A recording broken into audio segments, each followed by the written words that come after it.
NDP Leader Jagmeet Singh capped off his week-long tour in Penticton, hosting a media conference to talk about the importance of fighting the climate crisis and a transition towards green jobs. For me, it's important to be here in interior BC so that we can connect with people who are dealing with this and really recommit to fighting against the climate crisis. And also on the tour, been meeting with Indigenous communities and leaders and talking about the impacts of the discoveries of the unmarked graves of kids and the horrors of residential institutions. So that's been a big part of the talk. Singh also addressed the recent church burnings on Indigenous lands on Friday. Penticton Indian Band's Sacred Heart Church was the first to burn down back in June. I can say unequivocally it is wrong to burn anything, particularly knowing how the forest fires, some of them have been human created, so we should not be burning anything. In BC, that is just not something we should be doing. It's dangerous and it could seriously threaten the lives and people's homes and livelihoods, so we should not be burning anything.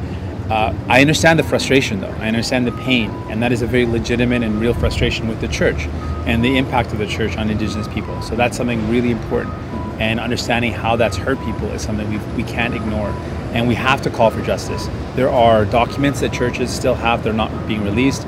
There is justice that the community's demanding that needs to be met, and so those concerns are real and the pain is real, and I understand that. And I would just add that those churches were really community centers, so there were a lot of people in those communities that were very much hurt by the losses of those churches. It's very different from the church as a whole that we have some grievances with. While a federal election has not officially been called, leaders are starting to do campaign-style tours, and the NDP feel confident if one is called. If there's an election today, the NDP would do very well. We would add seats, and that's good for Canada. The Canadians need more NDP MPs. But that's not what we want, because what we want to do is help Canadians, and that's not what an election will do. For Castanet News in Penticton, I'm Casey Richardson.